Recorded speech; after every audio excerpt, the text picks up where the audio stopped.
De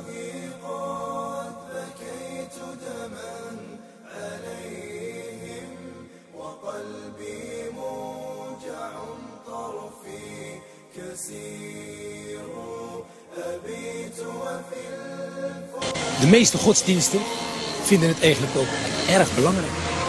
Eén godsdienst ziet zelfs als plicht voor de gelovigen om geld of voedsel te geven aan degenen die het nodig hebben. Die godsdienst, dat is de islam. En zo'n goede daad heet dan een zakat. De zakat is niet alleen goed voor degene die het krijgt, maar ook voor degene die het geeft. En zo snijdt het mes aan twee kanten.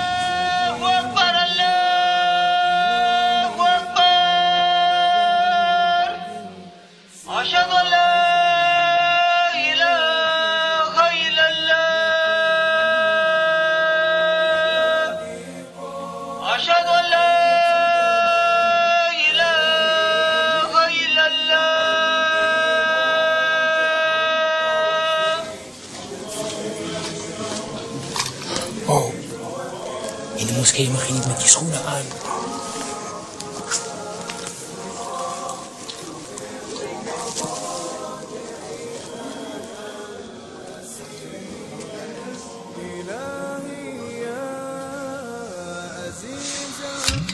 Het grote voorbeeld voor de moslims is de profeet Mohammed. Een profeet is een soort leraar. Mohammed woonde ongeveer 1400 jaar geleden in Mekka, in Saoedi-Arabië. Daar geloofden de mensen in die tijd in heel veel verschillende goden. Maar Mohammed kreeg de boodschap van een engel dat er maar één God was: Allah.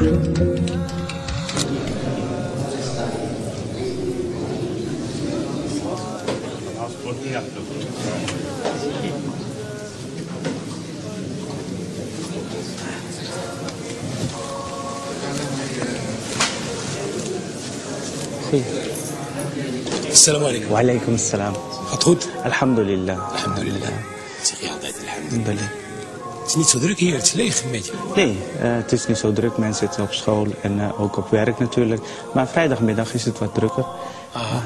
Maar om te bidden moet je naar de moskee gaan? Nee, je hoeft niet naar de moskee. Je mag ook thuis bidden. Dus daarom zijn ook veel mensen die gewoon ook thuis bidden. En geloven de moslims alleen in Mohammed? Als moslim moeten wij geloven in alle profeten. En dan heb je natuurlijk Jezus als profeet, Mozes, Abraham, Noach en zo zijn er heel veel. Alle profeten die zijn... Alle profeten die ook in de Bijbel ook te geloven doen? Ja, wij geloven. Het staat ook in de Koran, de namen van de profeten en ook verhalen van de profeten. En ik weet wie hij is de imam. Klopt. Ja. U bent de baas hier? Nou, niet echt, nee. Is dit van u? Nee, het is van de hele gemeenschap, de moslimgemeenschap. Die hebben het samen opgebouwd en het is voor de hele gemeenschap. Wat doet een imam precies? Een imam die gaat meestal de gebed voor. En daarnaast heeft hij nog meer taken zoals huwelijken afsluiten, scheidingen die plaatsvinden, problematiek in gezinnen. Maar ook rouwprocessen meedoen, ziekenbezoek, heel wat eigenlijk. En trouwens, toen ik binnenkwam net hier in de moskee, is me opgevallen dat er alleen maar mannen waren.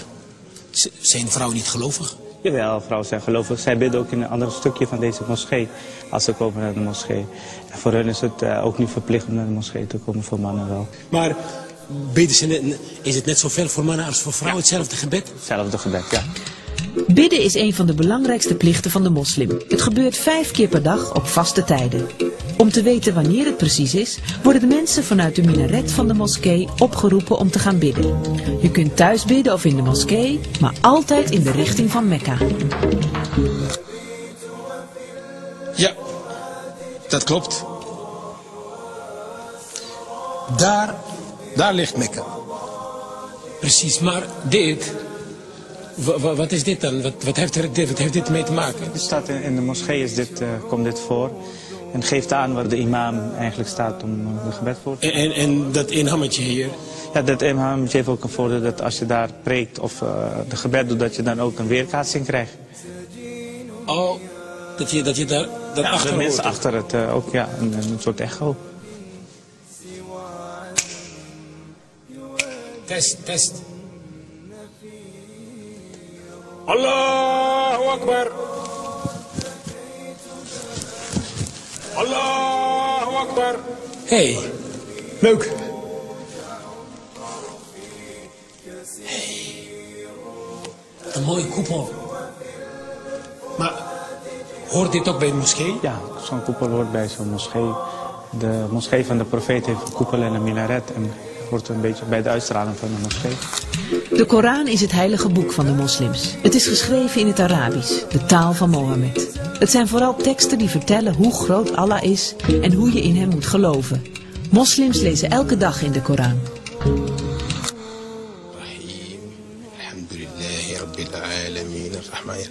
Dat is de Koran. En ik was aan het lezen in het Arabisch, ik kan ook Arabisch lezen.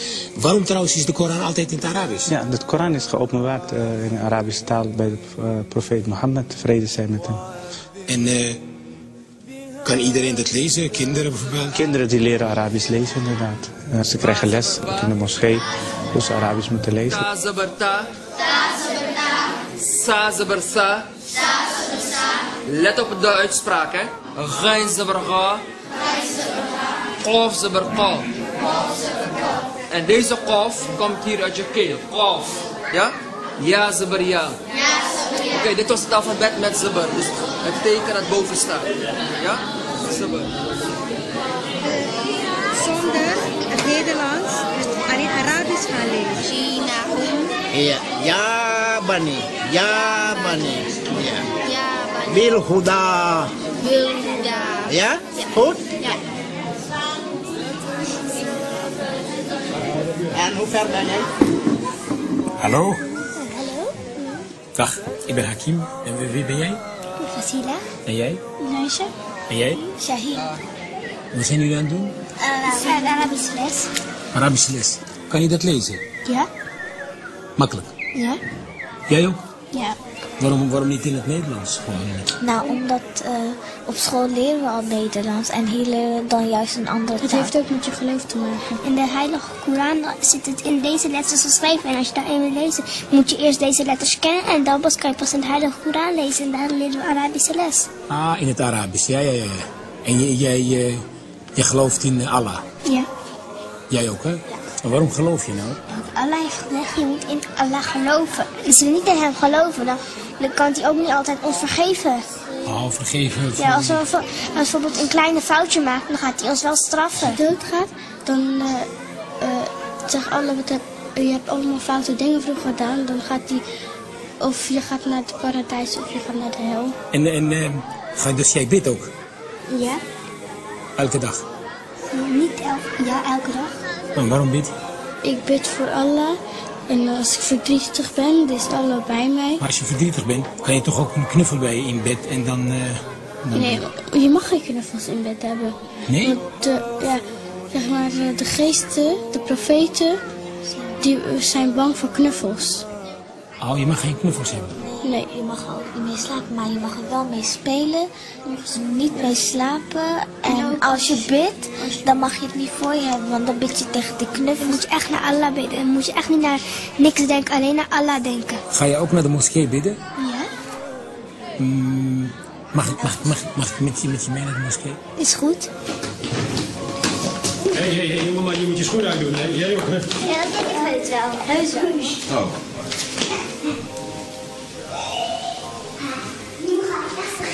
Je moet je wassen. Je moet je wassen. Oh.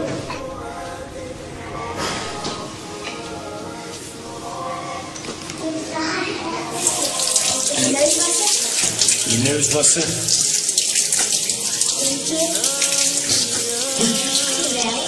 Ja.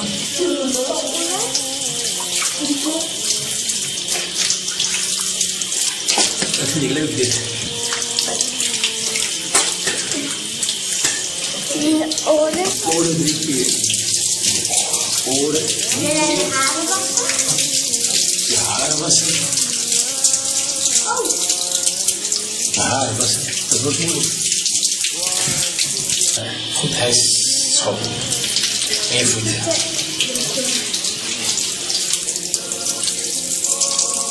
Klaar.